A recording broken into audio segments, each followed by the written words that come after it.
Sebagai seorang guru, kita seringkali melemparkan pertanyaan kepada anak-anak di dalam kelas. Hasil riset menunjukkan 60% pertanyaan yang kita lemparkan di kelas adalah pertanyaan-pertanyaan yang mengajak anak-anak untuk mengingat kembali fakta, 20% pertanyaan bersifat prosedural, dan 20% pertanyaan kita adalah pertanyaan-pertanyaan yang mengajak anak untuk berpikir. Sayang sekali bahwa pertanyaan-pertanyaan yang mengasah kemampuan berpikir anak rata-rata hanya kita berikan sebanyak 20% di dalam kelas. Artinya dari 10 pertanyaan, hanya 2 pertanyaan yang mengasah kemampuan berpikir anak. Pada video kali ini kita akan membahas pertanyaan-pertanyaan seperti apa yang akan mengasah kemampuan berpikir anak, khususnya untuk meningkatkan problem solving skill anak-anak kita.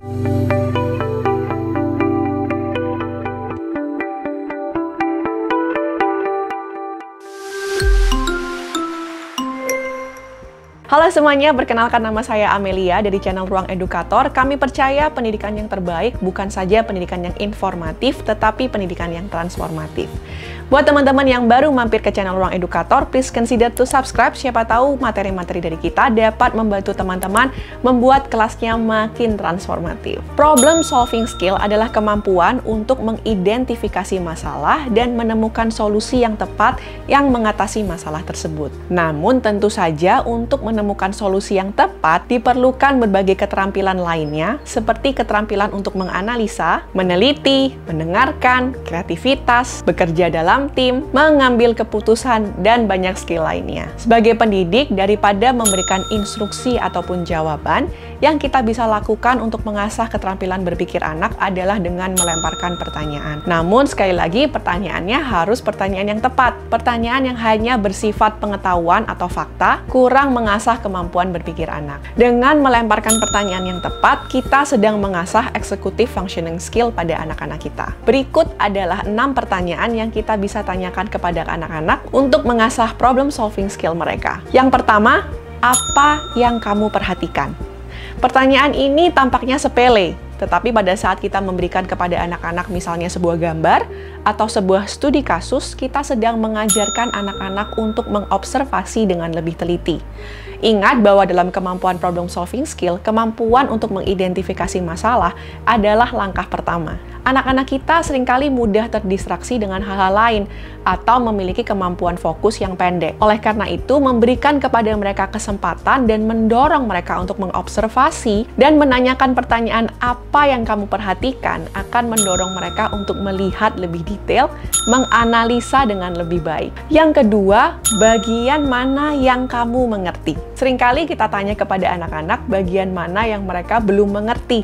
Tetapi coba sekali-sekali kita tanyakan kepada mereka bagian mana yang mereka sudah mengerti dan minta mereka untuk menjelaskan bagaimana mereka memahaminya. Dengan menyebutkan apa yang mereka pahami, mereka sedang memperkuat pemahaman mereka terhadap informasi tersebut. Ini juga mendorong anak-anak untuk mengembangkan sense of mastery pada saat kita sering menanyakan pertanyaan apa yang kamu pahami. Pertanyaan yang ketiga, kita bisa menanyakan kepada mereka apa yang kamu butuhkan saat ini. Dengan melemparkan pertanyaan ini, kita mendorong kemampuan anak-anak untuk melakukan refleksi. Mereka akan belajar untuk menganalisa situasi mereka, apa gapnya dengan tujuan yang mereka mau raih, sehingga mereka bisa mengidentifikasi apa yang mereka butuhkan. Tampaknya sederhana, tetapi ini skill yang sangat penting untuk anak-anak kita. Jadi, daripada kita langsung memberikan resource atau apa yang anak kita butuhkan, coba minta mereka untuk mengidentifikasi apa kebutuhan mereka sendiri. Pertanyaan yang keempat, bagaimana kamu bisa tahu? Sama dengan pertanyaan yang kedua, pertanyaan ini akan mendorong reasoning skill mereka. Reasoning skill adalah kemampuan untuk menganalisa dan menalar sebuah situasi. Dengan menanyakan pertanyaan bagaimana kamu bisa tahu, kita bisa membangun kemampuan penalaran anak kita. Pertanyaan nomor 5, di mana kamu bisa mendapatkan informasi tersebut? Seringkali anak-anak kita langsung pergi kepada guru dan bertanya, dan seringkali kita juga langsung memberikan jawabannya kepada mereka.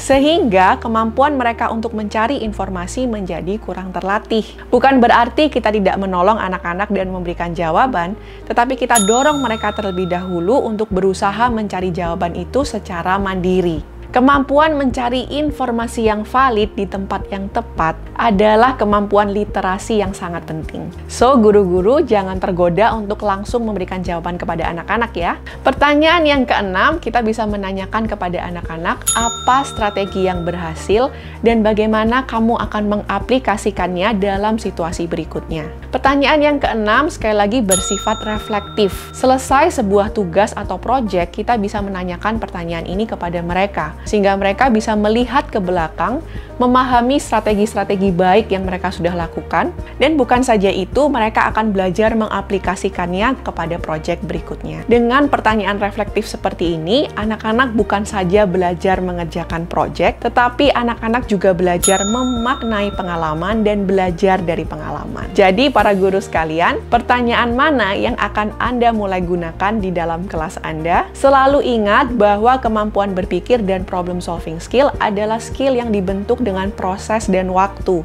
Apabila anak-anak belum dapat memberikan jawaban yang memuaskan atas pertanyaan-pertanyaan ini, jangan menyerah dan terus latih dengan pertanyaan-pertanyaan yang baik. Sekali lagi, semua memerlukan waktu dan proses. Bagaimana para pendidik sekalian? Semoga video kali ini membuat kita makin memahami pertanyaan-pertanyaan yang penting dalam kelas kita. Buat Anda yang baru pertama kali mampir ke channel Ruang Edukator, please consider to subscribe. Siapa tahu materi-materi kita dapat berguna buat kelas teman-teman sekalian. Selamat mengajar dan selamat mentransformasi kehidupan.